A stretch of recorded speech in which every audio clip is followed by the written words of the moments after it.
हमने बेटा आपको बताया था कि मैं आपको फिजिक्स पढ़ाऊंगी and my name is Richa Tripathi.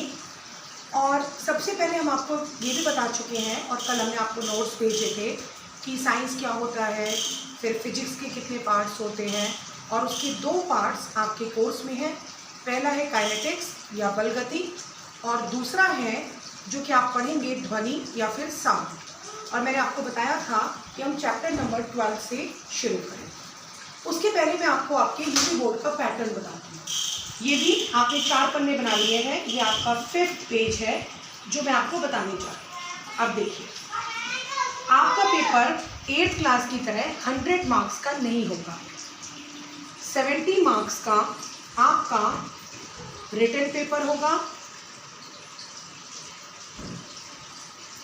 और 30 मार्क्स का आपका प्रोजेक्ट होगा, जो कि इंटरनल होता है। इसमें आप फाइल, चार्ट, मॉडल कुछ भी बना सकते हैं, हम बताएंगे और वो आप बनाएंगे। 5 के ग्रुप में, 3 के ग्रुप में, वो बात का काम है। तो इसमें नॉर्मली बच्चों को हम 28, 30 दे देते हैं, और अगर कोई बच्चा बहुत कमज़ोर भी होता है तो हम लोग 25 देते हैं। तो इसकी चिंता आप मत करिए। ये जो आपका 70 मार्क्स है, ये क्या है? अब देखिए, इसके ध्यान से देखिएगा, 3 पार्ट्स हैं।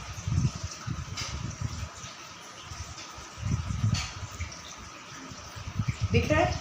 ये आपका 70 मार्क्स है, जो कि आपका रिटन पेपर है। इसमें आपका फिजिक्स, केमिस्ट्री और बायोलॉजी आती है। अब यार ध्यान से देखिएगा आप लोग, इसमें आपकी फिजिक्स, ये 9th और 10th दोनों का है। फिजिक्स आपकी आती है टोटल 25 मार्क्स। डन। जो मैं पढ़ाऊंगी 5 चैप्टर है। इसके बाद आपकी आएगी केमिस्ट्री, जो कि आएगी 20 नंबर की, 20 मार्क्स की। Okay. And the third one, physics chemistry के बाद आपका बायो आएगा, जिसमें जूलॉजी, बॉटनी, इकोलॉजी और इसके साथ साथ पर्यावरण, हमारा समाज, ये सब आएगा, जो कि आपका आएगा 25 marks. Is it clear to everyone? अब देखिए, इसमें ऋचा मैम क्या पढ़ाएंगी? केवल फिजिक्स, और केमिस्ट्री और बायो आपको प्रतिभा मैम पढ़ाएंगी। कोई प्रॉब्लम होगी तो हम लोग भी थोड़ा सा देख लेंगे। प्रोजेक्ट भी हम दोनों मिलके बनवाएंगे। मान लीजिए आधी क्लास का वो बना देते हैं, तो आधी क्लास का प्रोजेक्ट मैं बनवा लूँ। इसको समझना इसलिए ज़रूरी है कि जो फिजिक्स का पोर्शन होता है बेटा, ये थोड़ा सा कठिन होता है। इसमें आपके गणित के सवाल भी होते हैं, तो जो आर्ट साइड के बच्चे हैं उनको थोड़ा सा कठिन लगेगा, लेकिन ऐसी बात नहीं है।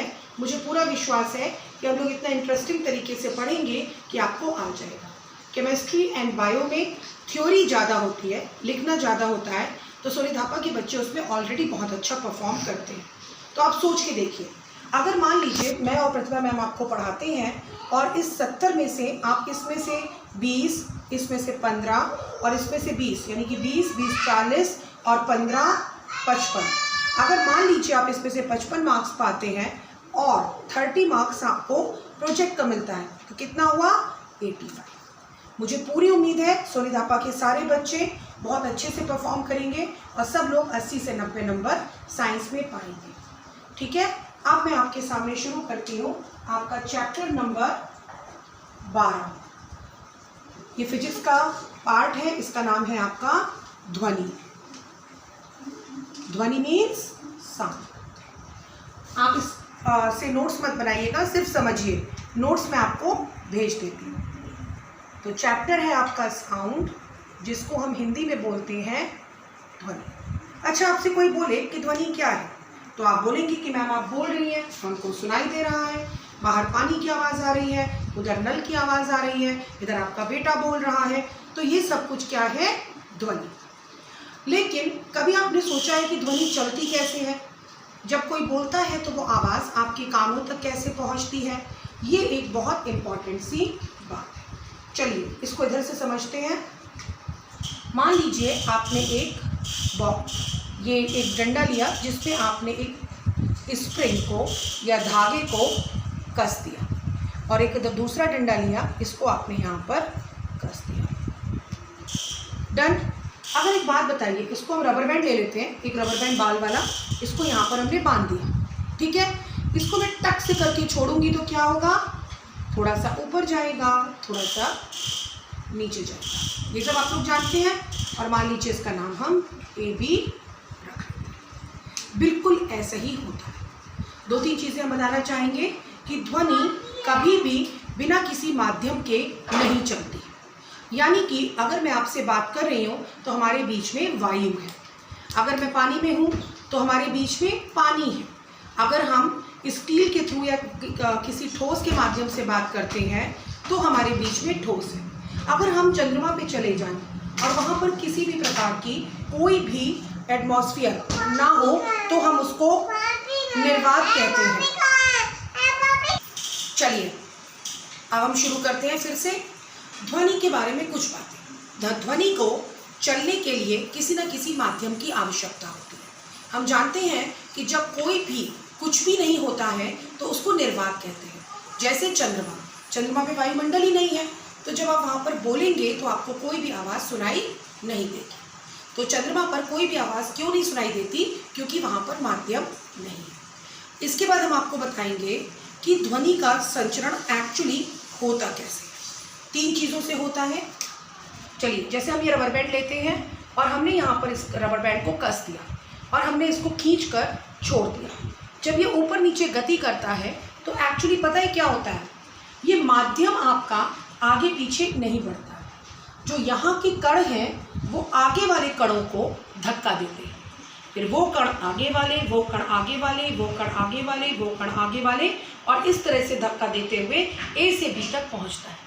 तो कण आपस में गति नहीं करते हैं, गति क्या करता है, वो विक्षोभ या जिसको हम बोलते हैं डिस्टरबेंस, या जिसको हम बोलते हैं कि हमने छू कर छोड़ दिया।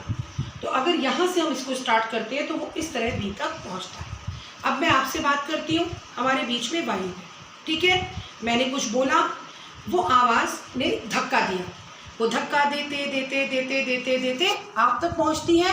तो ऐसा नहीं है कि यहाँ की जो वायु है वो वहाँ तक जा रही है, नहीं, ऐसा नहीं होता है। केवल एक कण दूसरे कण को धक्का देता है और वो विक्षोभ यहाँ से लेकर वहाँ तक पहुँचता है।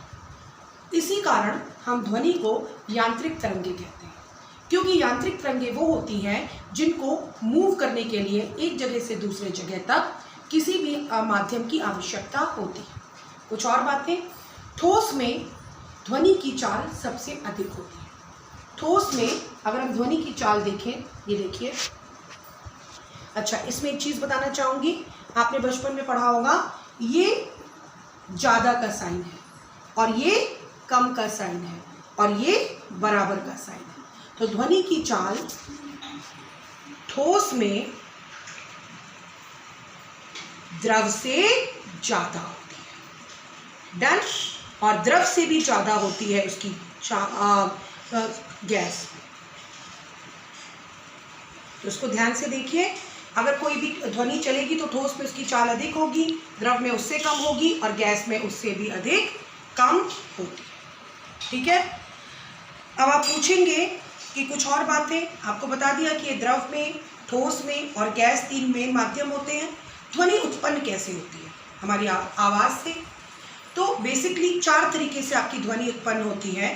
पहली बात, अगर हम किसी चीज़ को देखिए, चोट पहुंचाते हैं, इसको बोलते हैं आघात। कई बार आप तारों को खींचते हैं, जिस तार को हम खींचते हैं तो आवाज़ उत्पन्न होती है। और कैसे उत्पन्न होती है, फूंक मारने से। कई बार हम किसी वाद्य यंत्र में, शहनाई में या किसी में भी अगर हम फूंक मारते हैं तो ध्वनि उत्पन्न होती है। तो इस प्रकार एक चीज़ और है, आप ये देखिए, आपको आवाज़ आ रही है रगड़ने की, ठीक है, तो रगड़ने से भी ध्वनि उत्पन्न होती है। तो आपने आज क्या सीखा, ध्वनि क्या होती है, ध्वनि कैसे चलती है, ध्वनि कहाँ कहाँ से उत्पन्न होती है, ध्वनि के मेन माध्यम क्या है। ये आप प्लीज़ देख लीजिए कि ध्वनि के 3 मेन माध्यम हैं जिनके थ्रू से ध्वनि चलती है। पहला है ठोस, दूसरा है द्रव और तीसरा है गैस। और तीसरा आपने सीखा संचरण यानी कि चलने के माध्यम, ठीक है। और ध्वनि की चाल ठोस में अधिक होती है, उससे कम द्रव में होती है और उससे कम गैस में होती है। इसके बाद मैं आपको एक चीज़ और बताना चाहूँगी कि ध्वनि ताप पे निर्भर करती है। मैं आपको एक बात बताऊँ, अगर आप किसी चीज़ में ध्वनि की आवाज़ हो रही है और अगर उस चीज़ को, स्टील को अगर आप गर्म करते हैं बेटा, तो ध्वनि और तेज़ी से चलती है, यानी कि ताप का प्रभाव ध्वनि पर पड़ता है। अगर हम किसी भी वस्तु का ताप बढ़ाते हैं तो ध्वनि की चाल बढ़ जाती है। और इसी प्रकार हम कह सकते हैं कि ध्वनि की चाल जो होती है वो ताप पर निर्भर करती है। कुछ एक चीज़ और बताना चाहूँगी कि ध्वनि की चाल, एक चीज़ आप और देखिए कि ध्वनि की जो चाल होती है वो हमेशा प्रकाश की चाल से अधिक होती है। ये इसको आप ध्यान से देखिए, क्योंकि कभी भी आपने देखा होगा कि अगर बिजली कड़कती है तो उसकी चमक हम तक पहले पहुंचती है, आवाज़ देर में पहुंचती है। इसका कारण क्या है कि जब वो हमको दिखाई पहले देती है बिजली की चमक, लेकिन आवाज़ देर में आती है। क्यों? क्योंकि प्रकाश की चाल से ध्वनि की चाल कम होती है। तो ये आपने मेन बातें आज सीखी है, ठीक है। तो आज हमने क्या सीखा कि ध्वनि क्या होती है, ध्वनि किस प्रकार से उत्पन्न होती है, और आपने सीखा कि ध्वनि कैसे चलती है। फिर आपने सीखा कि ध्वनि के चलने के माध्यम क्या है, ध्वनि की चाल ठोस में, द्रव में, गैस में किस अनुपात में होती है, ताप का ध्वनि पर क्या प्रभाव पड़ता है। और इन सब बातों के साथ साथ आपने सीखा कि ध्वनि माध्यम से ज़रूर चलती है बेटा, लेकिन माध्यम के कण नहीं चलते। एक विक्षोभ चलता है, आप यहाँ से स्टार्ट करते हैं जब ध्वनि, तो आगे का कण मतलब पीछे का कण आगे के कण को धक्का देता रहता है और वो एक तरह का डिस्टर्बेंस एक व्यक्ति से दूसरे व्यक्ति तक पहुँचता है। और बिना माध्यम की ध्वनि नहीं हो सकती, इसी कारण चंद्रमा पर ध्वनि नहीं। ये सारे नोट्स मैं आपको बहुत अच्छे से बनवा के, रुचि को मैं पढ़ा रही हूँ, वो पूरे नोट्स बना के आपको फ़ोटो खींच के भेजेगी। आप उनको बिल्कुल सुंदर सुंदर तरीके से बनाइए। ये चैप्टर बहुत इंटरेस्टिंग है, 2-3 दिन में कंप्लीट होता है, 4 दिन 5 दिन में। नेक्स्ट वीक में हम कंप्लीट कर लेंगे। इसमें कुछ गणित के सवाल भी हैं और मुझे पूरा विश्वास है कि इसको पढ़ने के बाद आपको कोई भी प्रॉब्लम नहीं। थैंक यू बेटा, बाय।